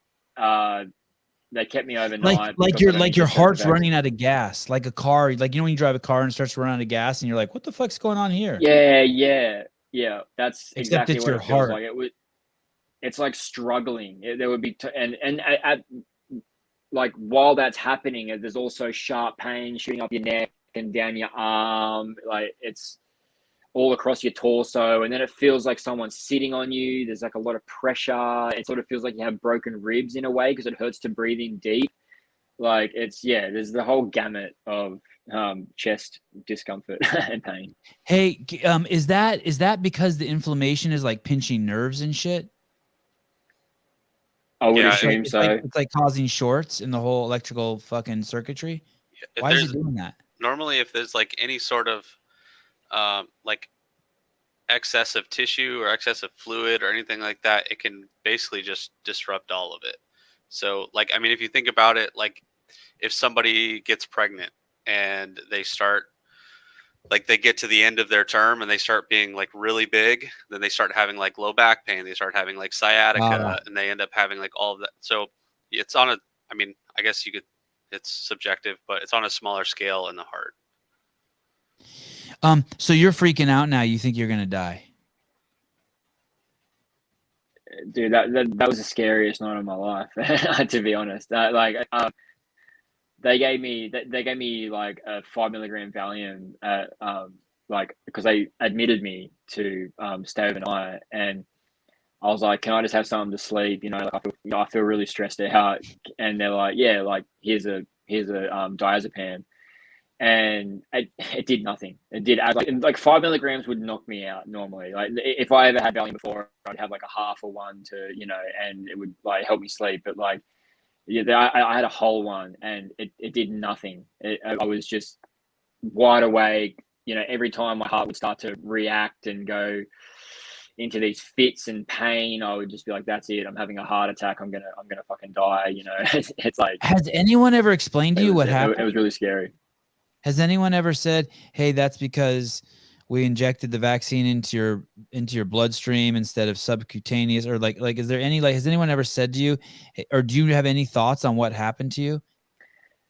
I mean, I've heard about aspirating before, like the vax. I'm just no one's mentioned it. I mean, I haven't looked into it that much. Like the immunologist said to me that, you know, it's just an overreaction, and that, you know, some people just, you know, react really badly to this vaccine.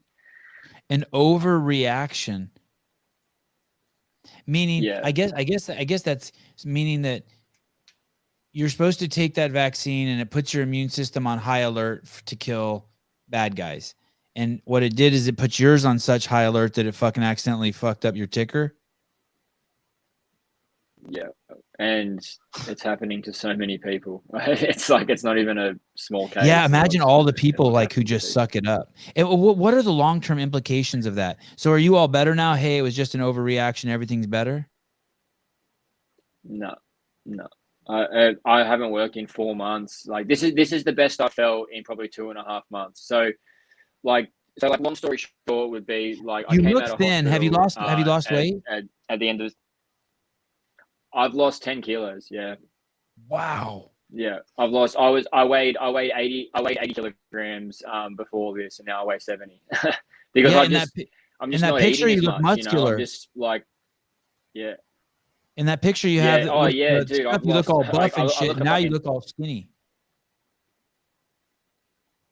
I look like a fucking junkie now. I hate it. It's like Well, not I you. I take my mean, shirt off you and have I look. nice It's skin at just least. because it's really easy for me to like. It's hard for me to put weight on, and it's easy for me to strip weight off because it's like you say with sugar and carbs. Like I haven't in the last few weeks. I've really restricted my carbs and my sugar. You know, I'm not. I'm eating just pretty much what Paul Saladino does. You know, just fruit, meat, honey, eggs. That's pretty much all I'm eating at the moment. So, and that's really taking the weight off me quicker because it's like the Yeah. carbs keep my weight on for whatever. I mean, obviously because it's, you know, stored fat, but it's just like to be trying to be healthier and not work out isn't doing my weight any favors. So you took both shots. So you haven't had the booster.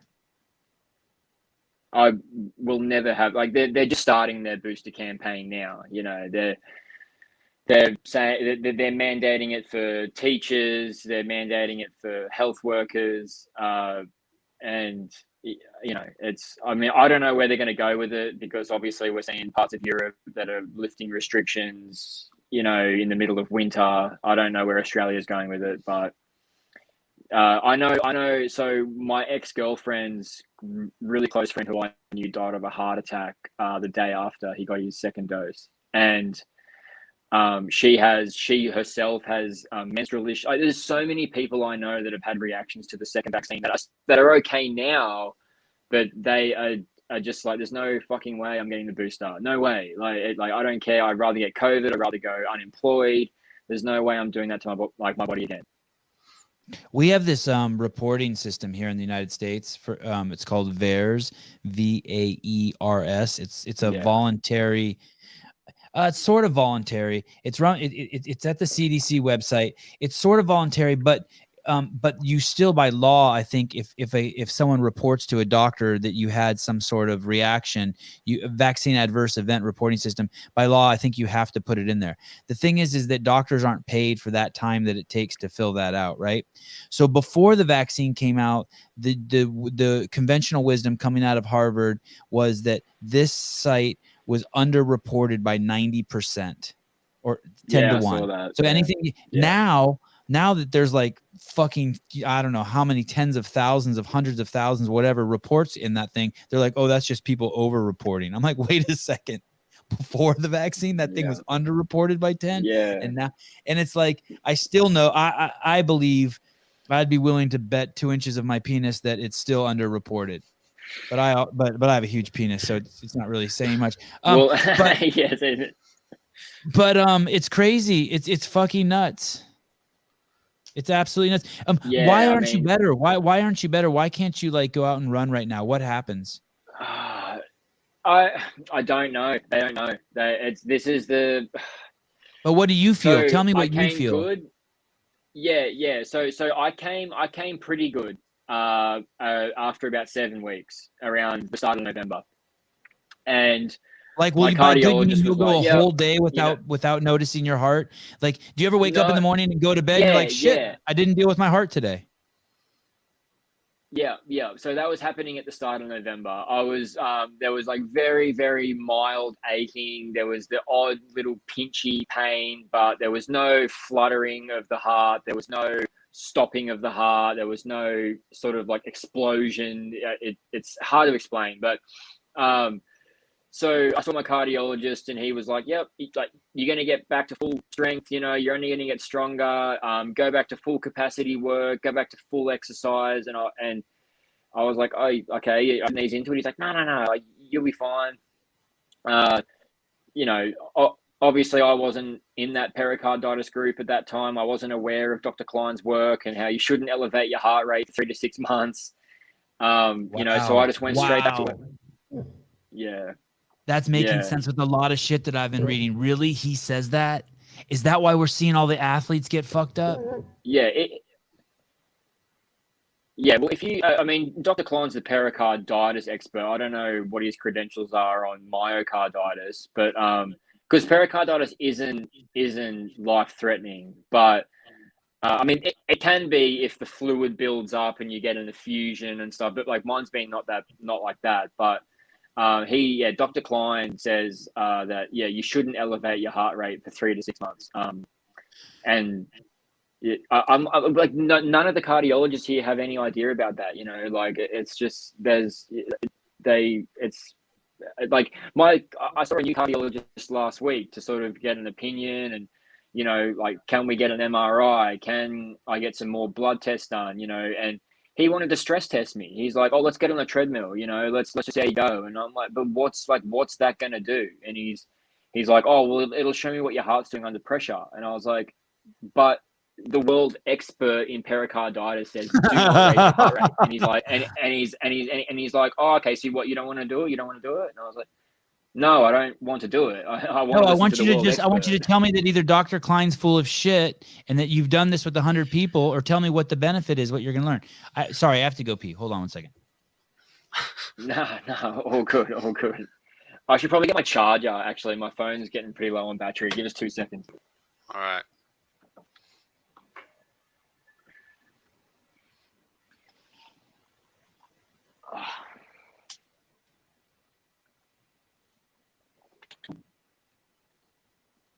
I don't know if you managed to find Dr. Klein on.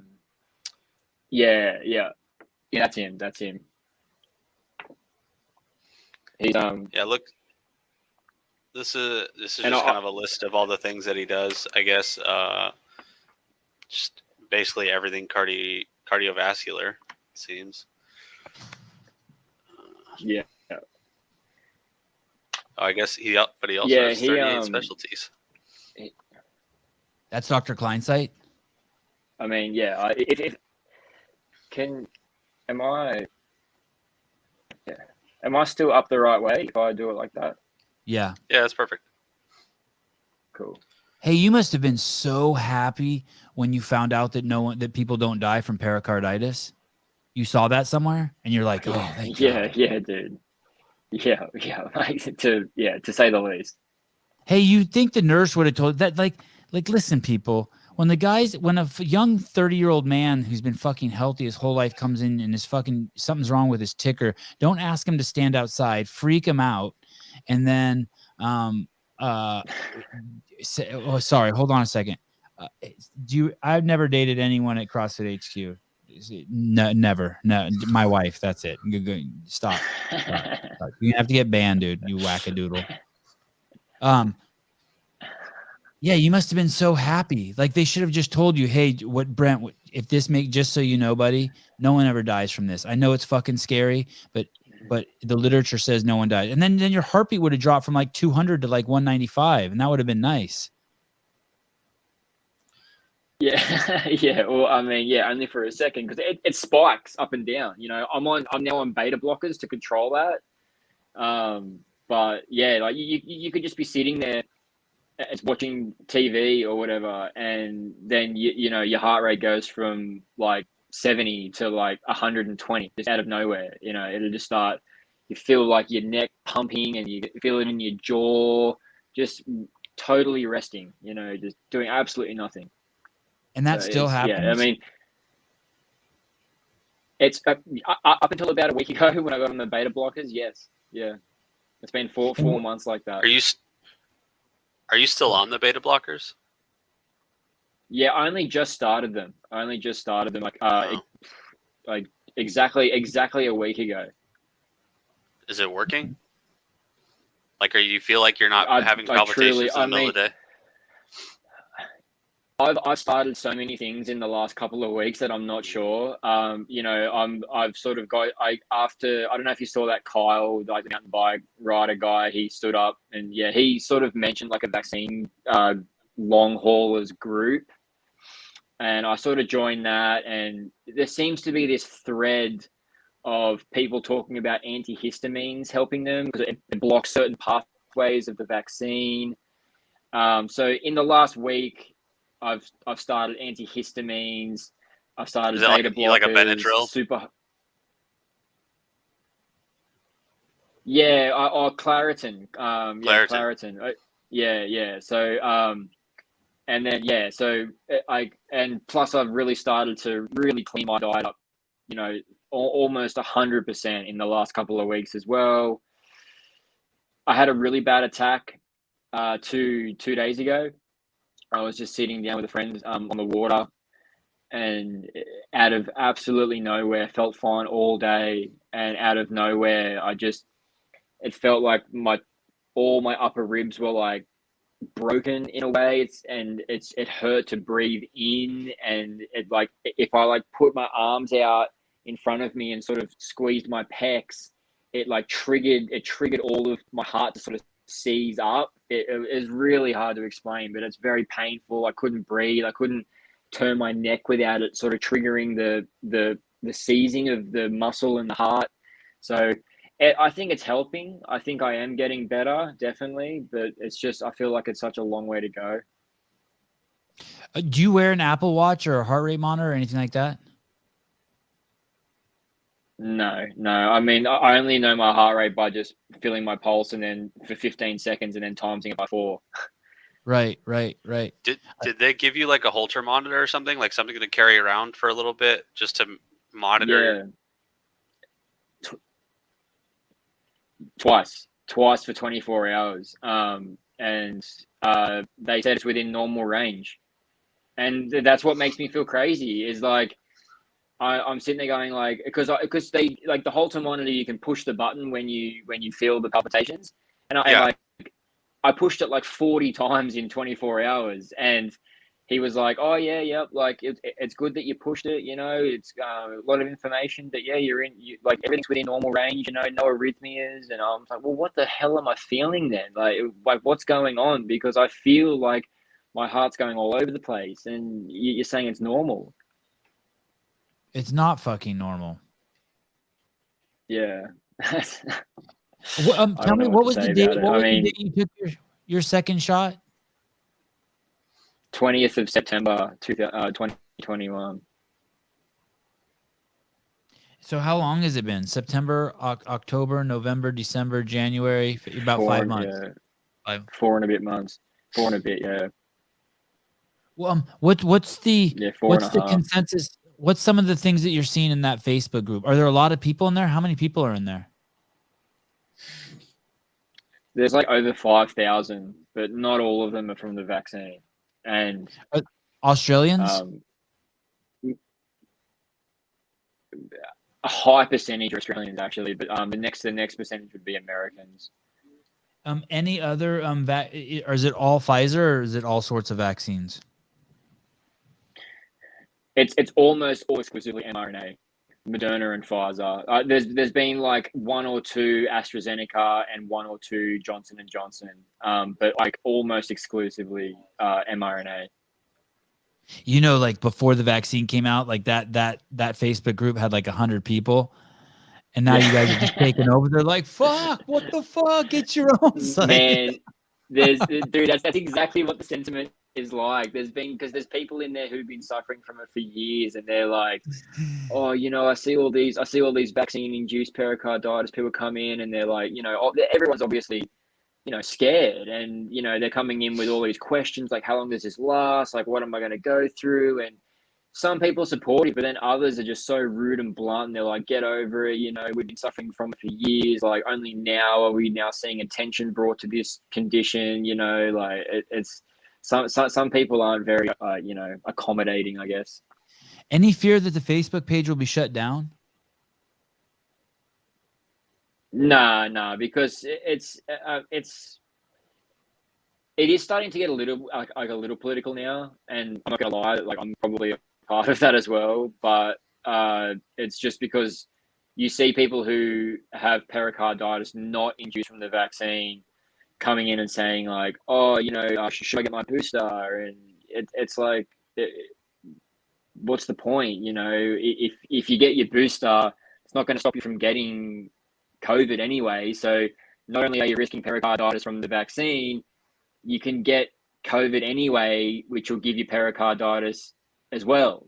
So it's like, unless you're like old and like, obese or have an underlying condition, why would you risk getting a heart condition from something that you can get from COVID anyway?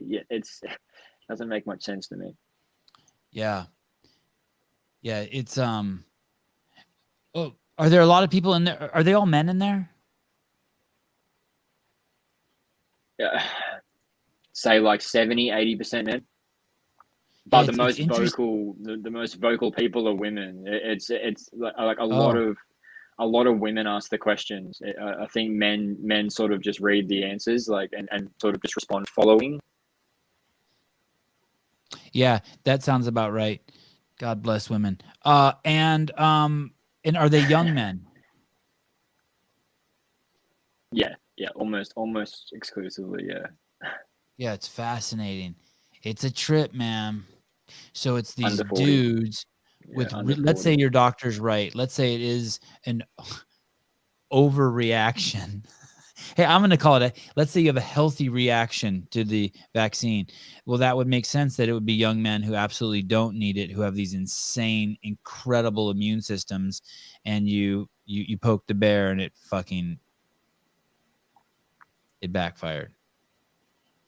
Yeah, I mean, so I spoke with my immunologist, and he brought up the fact that these conditions are they're 5 to 10 times more likely to happen from COVID, and that we can make a pretty clear assumption that you would have gotten this from COVID anyway, because it's a reaction to the actual genetic material of the spike protein, not the actual vaccine ingredient itself. And I just responded, but I didn't. I you know, like, you can't actually say that. You know, I didn't get it from COVID. I got it from the vaccine. You know, it's That doctor's and the vaccine forgotten. doesn't stop you from getting COVID anyway. So. Yeah, that doctor has forgotten about his oath about not injuring people. It's amazing that a doctor would have the fucking balls to say that to you, that you would have gotten this Yeah. Hey, you should ask him. Yeah. I'm a fucking skinny motherfucker, electrician, healthy dude. I move all day. Can you show me one person who fits my demographic, my health report card, who got COVID and had this? I just want one. You should ask this motherfucker that. Just one. Show me one healthy fucking dude who's got a hot chick from Chile as a fucking wife who got this shit. It's crazy. Dude, how does he say that? He's never even seen one. He's never even seen a healthy person get sick. I don't even know why it's a debate. I thought that vaccines, you know, vaccines are supposed to be like as safe as possible, you know, while mitigating the risks of the disease. Like the fact that we're debating that, oh, well, you know, you're 5 times more likely to get it from COVID than from the vaccine. It's like, that shouldn't even be in the same ballpark of a debate. You know, it's insane to me to even be considering that. And let's say it is, then you can't mandate that. Let's say it is true. Then you can't mandate that. You can't I can't be playing Russian roulette with my fucking vaccine. Yeah. It is Russian roulette. They're basically saying this. If you want to keep your job, put this gun to your head and pull the trigger. Good luck. There's only one bullet in there. It's not a big deal. Those guys did it. Yeah, man, dude. I mean, in Canada, they're showing that it's like 1 in 2,000, 1 in 3,000 kids under 25. You know, that's Russian roulette, in my opinion. You know, 1 in 3,000 to get a heart condition. This is myocarditis as well, not peri. But you know, that's crazy numbers for young men to end up with a condition that's so life-threatening. We have a stat here in the United States, which is pretty fascinating. I haven't checked it recently, but it was pretty accurate. Well, last time I saw it, 40 to 50% of everyone who dies has died in a care facility. And people in a care facility, you go in a care facility in the United States when you can no longer wipe your own ass and your relatives don't want to wipe it for you. Yeah. So they put you in a care facility. And the average life expectancy of someone once they go into a care facility is 13.4 months. I want to make a statement here for the whole world to hear that I would let all of those people die prematurely for Brent not to have to deal with this. All 400,000 you motherfuckers, in my opinion, not Brent's words, you can all go fuck yourself and die for young ones, because I know you're 30 years complicit in your demise. I know the vast majority you ended up in that nursing care home because you couldn't put down the fucking Twinkies and you smoked cigarettes and drank soda pop all day. It's okay, I ain't hating, but why the fuck does Brent have to pay the price? He doesn't. He shouldn't. It's nuts. Yeah. It's fucking nuts. Yeah. He's just a fucking young. He's a young fucking man. You lived your fucking life. You made your choice. Yeah, your relatives. You weren't nice to your relatives, or else they wouldn't have put you in that place. No one wants to wipe your ass. Mom, if you're listening, I will definitely wipe your ass. Well, not put you in. I'll wipe that shit with a smile. Oh. So what's next? What happens next? Like, why so long to clean up your diet? Why'd you wait so long to clean up your diet? It was, I mean, it wasn't like I was eating like McDonald's or anything like that. It's just like I was just eating like bread. I was eating, you know, like you'd have eggs and avocado on like sourdough bread or something like that. Or, you know, I would, you know, like we've got like Hello Fresh here, you know, like 3 days a week I'd be cooking Hello Fresh. They would have, you know, like whatever the ingredients were, you know, the grains, dairy, like, you know, added sugars, vegetable oils, whatever. And I didn't think it was like that bad. It's like I have not drunk soft drink in years. I haven't eaten fast food in years. You know, I'll get like a good quality burger from somewhere, but I've never been that that bad. Yeah. So it's only So been it's the been last tight. 2 weeks that I've really gone like, that's it. Yeah. Paul sells these. He sells this shit.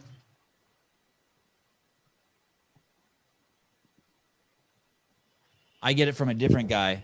I've taken Paul's too. They're dead animals in a pill form. They're the organ meat. What is it? So Oh, this is like desiccated beef. organ. Yeah. Yeah. So if you're not eating I don't know if you're eating organs, but if you're not, you might want to get some of this stuff. Yeah. There's a butcher down the road from us that takes that sort of does mince, like ground beef with organs in it, which is Oh, that's I sort of try awesome. and eat that Yeah, that's way better than like this 2-3 stuff. days a Yeah. week. I'll try and get that. Even this guy who sells this stuff, he's like, dude, But you yeah, shouldn't buy this shit. You should eat the real organs. But I'm too much of a pussy.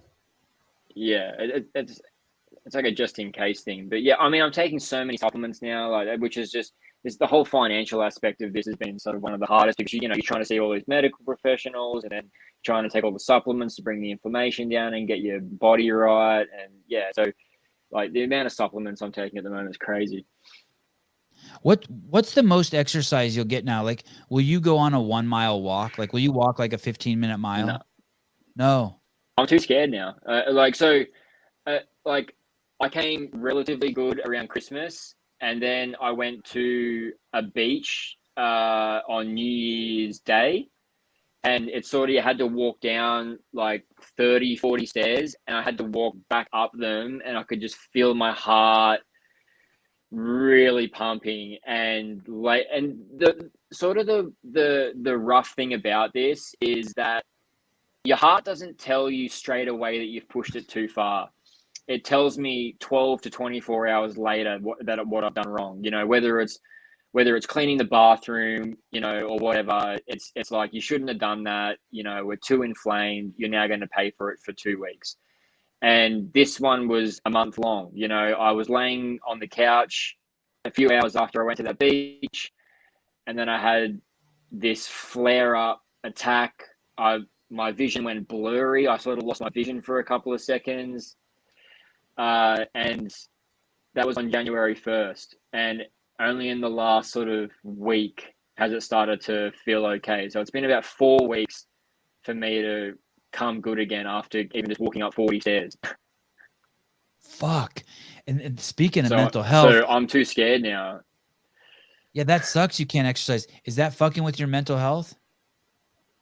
Dude, so I only saw a psychiatrist like last Friday about getting something to sort of manage this, because like, I smoke a bit of weed at night to help me sleep and stuff, but it's not like, I don't like smoking during the day. It makes me sort of paranoid and lazy, and I don't like the feeling of coming off weed during the day. So I feel really tired and gross. And so I'm just sitting around all day in the house. I'm so used to moving my body. I've always like worked out. I've been on my feet all day at work, like my whole life, and to be stuck on the couch all day it's really affected my mental health. Like, my anxiety and depression's at peak levels. I've never felt so down about everything ever. So had to see a psychiatrist. I'm reading a little bit. I just read Jamie Wheal's new book, Recapture the Rapture. And I've just started reading Brent Weinstein and his wife's new book, The Hunter-Gatherer's Guide to the 21st Century. Oh, that sounds applicable. I'm playing a lot of Call of Duty. Oh. Yeah. Yeah, man, it gets my mind. It gets my mind busy. If I could recommend one book, there's this book by Michael Singer. It's called Soul Untethered. And in the audiobook's awesome. Soul Untethered. Yeah. And have you ever heard of this book called The Alchemist?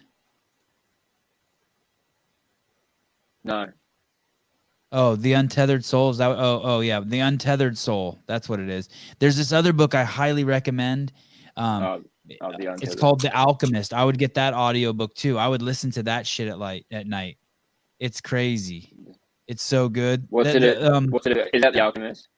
The Alchemist is so good. The Alchemist is not a true story. The Alchemist is but it's a great story. It's full of like life lessons and like basically helps put in perspective, you know, where your life is at. It's a cool story. It's a Spanish, maybe it's Chilean. That's probably something I need actually. Yeah. I would get into that genre. I would get into that genre of like, you know, what's Dan McMillan? What are his books? Like do you know what I'm talking about? Caleb, he's the Dan. What books did he write? Look. Too bad no one in my audience reads. Let me see if someone says in the comments. No. Anyway. So what's next for you? What do you expect to happen next? What's the next? So this time I'm gonna make sure that I rest. That's the main thing. So I think I went back to work too early. I think I elevated my heart too much, where it's aggravated the pericardium again. You know, I think I just pushed myself too early. I think I did it again on New Year's Day. I think now that I've cleaned up my diet, I'm on the beta blockers. I think, and I'm just starting to feel better now, that it's not uncommon for pericarditis to persist to 4 months, even not from the vaccine. It's generally clears up after 3 months is the general rule of thumb. It says it everywhere. You look online. It's like, how long does pericarditis last? It generally lasts between a few days to a few months. So I'm on the sort of outer side of like this, where it becomes more chronic, but because it's vaccine induced, they're not even sure what the average length of time this is for people if they get it from the vaccine. So it's no just, one's had a the 4-hour next thing for erection me unless is they just took to too much really Viagra. So you got like the medical carditis instead of the medical erection. Yeah, exactly. Pericarditis. So it's just listen to my body and just rest. Like I'm not planning to go back to work for at least another like 2 months. I'm really, if I can stay at this rate that I am now, I'd be more than happy to just take it really slow, start going for, you know, like you say, like 1 mile, 2 mile walks, like once or twice a week, and just slowly ease into it to a point where I can say to myself, okay, if I go back to work and I'm climbing up ladders all day and running cables and drilling holes through walls, I'm not gonna have a flare up again and have to spend another 2 months, 3 months off work. I don't want to push myself too hard. This dude says this man needs a lot of breath work. That might be something too. There's this book called Breathe. If you're not doing breath work, you should look into that. Breath work's crazy. I do a shitload of breath work. Like, yeah, you should really get into breath work. It's fucking nuts. I've been doing Wim Hof. Awesome. That does aggravate it sometimes. Okay. It's because of there's mellower kinds, quick and heavy. Yeah. So I mean, just like, watching your breath, even it's been gradual. So I've sort of slowly getting into like Joe Dispenza, and you know, like I do have the Sam Harris Waking Up app. I've done his meditations for years, you know, but when I'm in full flare mode, you know, in the last few weeks, there's nothing worse than sitting down and observing the way you feel. Like it almost makes things worse, you know, because you really tune into the palpitation in your neck and your heart, and stresses you out. It almost like it stresses you out more, because you just feel like there's so many things wrong with you. Even when, you know, you're saying to yourself, like, you know, just accept it, you're okay, like, you know, let go. And it elevates your stress when you're in full flare mode. So now that I'm starting to feel okay, the breath work's coming back, and, you know, I'm starting to, you know, breathe a lot more now that it doesn't hurt and stress me out. Well, you look fucking great. No one could look at you and say that you look sick. Your skin looks great. Your eyes are fucking, I mean, you look metabolically amazing. Your teeth are amazing. Yeah, you look fantastic. But I guess that Yeah. fucking heart thing is important. Yeah, well, I mean, I'm sure it'll clear up eventually. It's just, yeah, there's no fucking way I'm getting a booster. There's no, like, I'll starve or before I get one. I'm gonna ask you a hard. Maybe it's a hard question. Maybe it's easy. Would you? What would you say to your fellow Brents out there, 30-year-old healthy males, electricians who have beautiful girlfriends, who are on the fence of getting the vaccine?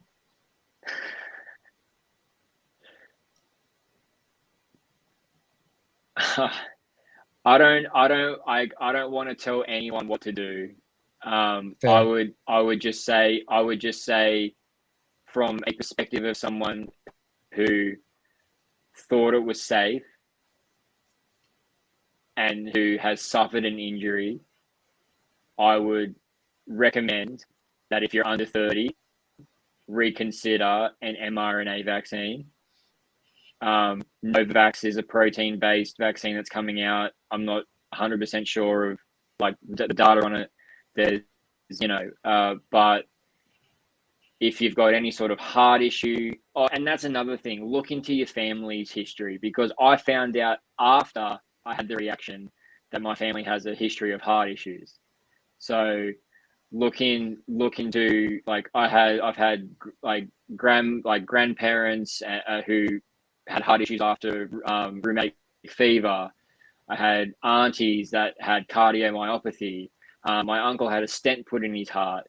So it just small things that you should find out before considering an immune therapy that could potentially like cause an issue, it whether it's genetic or whatever. And if you've had one or two and you've suffered a bit of heart palpitations or a bit of chest discomfort, reconsider the booster. Go and get checked. Like, demand an MRI, because that's like it's the gold standard of showing inflammation. A lot of the tests don't pick up inflammation, and just listen to your body. Listen, like, that's the main thing. Listen to your body, find out your family's history, and age and dosage and interval between dosage and product all matter, because we're told in the media and from governments that it's a super black and white approach, that all of these things are equally safe for all people, and it's not true. Like, young healthy men are at a way higher risk of heart issues from mRNA vaccines than a 70-year-old woman. So it's important to know all of the semantics around this particular issue, so you're fully informed before you go and get it. Yeah, that's a great answer. When you say that your family had heart issues, I wonder if someone would have said, hey, that's the reason why you should get it, because if you get COVID, it's going to kill you because your family has heart issues. But I mean, they'll say anything. Have you had COVID? Dude, I don't know. Okay. So at the very start of the pandemic in February 2020, I've never seen anyone, as many people in summer as sick as I did, except for Omicron, just gone. Like, we're in our summer now, and so many of my friends had Omicron and were sick. But in 2020, everyone in my household got sick. Everyone on the train when I went to work was sick. Everyone at work was sick, and everyone was commenting, saying that, holy shit, I can't believe everyone's so sick. No one even thought it was COVID, so dude, California was crushed from December of 2019 to February of 2020. Fucking California was crushed, and just like you're saying, we're crushed again. Everyone now has Omicron. Everyone, like it's nuts. Yeah. And I don't know. Okay. I don't know if that maybe. I mean, some people have said that if you've had COVID, that maybe that might increase your risk of having a reaction. I don't know. All right. So what are you gonna do? Sorry, but we were really sick in February. What are you gonna do if they No, it's fine. Are you considered vaccinated now by the government, or only people who have the booster considered vaccinated? They're changing it. They're changing the definition of fully vaccinated very soon to require 3 doses. And are you going to get an exemption? Well, because I actually, I actually spoke to my doctor yesterday about that, and she said, "Well, they haven't made it. They haven't changed the definition yet, so let's just not talk about it until they do." Hey, you know, it would be fun to ask your doctor, to ask him or her, hey, you know my situation. Would you give me the booster, or would you like go home at night feeling like you may have killed me? I'd love to know. Yeah. I can't wait to say that to her. Actually, I think everyone participating, I think we've reached a point where there's enough education that anyone who wears a mask, anyone who believes in lockdowns, anyone who takes the vaccine, anyone who gives the vaccine, anyone who makes masks, anyone who I feel like anyone participating in the narrative at all, that you should think very, very, very deeply about just kids that have been hurt by your behaviors, kids that have killed themselves, kids that have been molested, kids that have been raped, kids that have been lost years of school, kids that have their parents have killed themselves. Because I would just really think that you are participating in a narrative that's hurting kids. Like you're participating in the narrative. I know some people are like, well, you can't look at it like that. The masks are good on Wednesdays at 3 p.m. when it's raining. No, I can look at it that way. I can look at it. There's one side that's like, there's a scale. I see the whole thing as a scale. There's the problem, if you believe in COVID over here, and then there's the cure. And the cure is causing way more damage than the problem. And so are you participating in the cure? Because if you're participating in the cure, you are fucking hurting kids. That's how I feel. Yeah. I mean, I don't know. In the US, I think you guys are the same as Australia.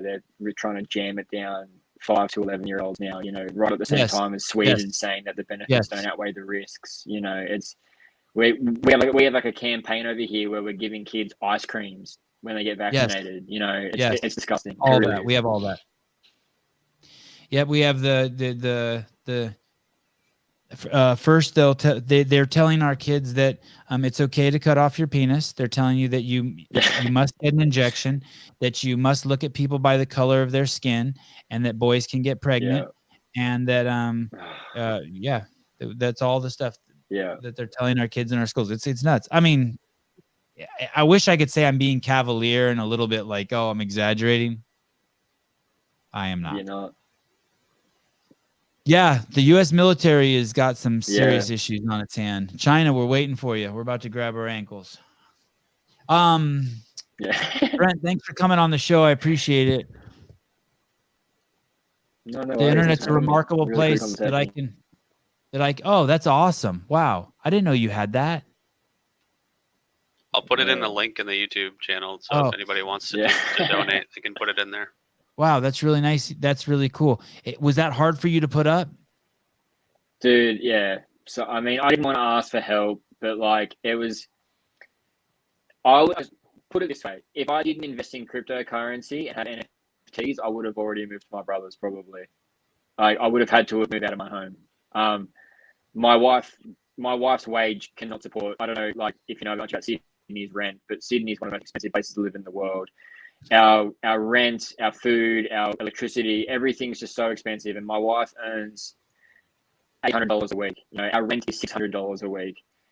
And, we've got car repayments, food, everything. And if I've had to withdraw most of my cryptocurrency. I've been able to sell a few NFTs to keep going, for the medical bills and everything like that. So to put up the appeal for help, I had to suck up a lot of pride to yeah. You know what NFTs are? Yeah.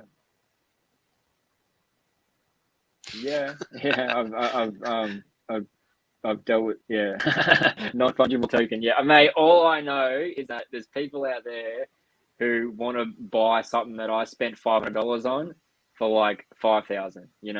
It's I don't care much for. I think it's weird.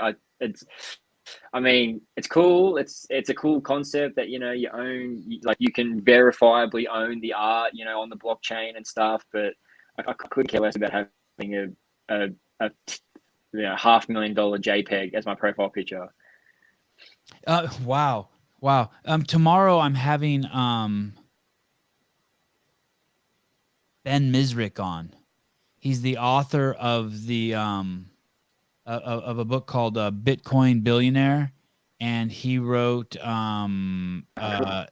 movie, the Facebook movie. What the fuck was that movie? Social Network. Social Network. Oh, really? He wrote the book. The Social Network. Yeah, yeah. Yeah, it was a book before Social Network, and then it was made into a movie. He did the movie 21 with Kevin Spacey. He wrote that. He's written like 25 books, but he's like, I read this book of his called Bitcoin Billionaire, and it's not supposed to teach you about Bitcoin, but I read the book, and actually I finally like think I understand what Bitcoin is. It's exactly what I thought it is. It's nothing. But NFTs is another thing. Like now he started talking about NFTs, and I'm like, what the fuck is that? Yeah, that. Yeah, This guy's coming on tomorrow. Yeah. Oh, dude, that's sick. So is an I mean, NFT? I hadn't heard of your podcast, but you have a pretty cool guest there. Let's start tuning in. Oh yeah, I'm the man. I'm the man. You're the luckiest thing that. It's the worst thing that could happen is pericarditis. The best thing is you'd be like, I knew him before he was big, when he was smaller than Joe Rogan. I was on his show. I have his phone number. You want to crank call him when we're drunk? Me and your buddies can crank call me. So good.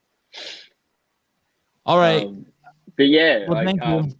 Thanks for having us on. Yeah, I really appreciate it, man. I can't thank you enough. I appreciate it. Wanting to share my story and sort of just try and I'm not here to, you know, give any sort of anti-vax sentiment. It's just to sort of inform people and like, you know, make a fully informed choice, you know, before you go out and get something, because, you know, I didn't know all of the. If I had known what I know now about mRNA vaccines for under 30s, I wouldn't have gone and got it. If you still want to go and get it after you've been informed, whatever, you know, but like after I learned about it and the numbers of the cases, I wouldn't have gone and got it. I need guests like you who are sober, who aren't just like fucking off the deep end like me, like just like drink too much coffee and flipping out. So I appreciate it. Yeah. You know, it's funny you say that about, so let's say it is 1 in 2,000 dudes get it. Imagine like, I wonder if Mom, you should turn this off if you're listening now. This is where the show's over for you.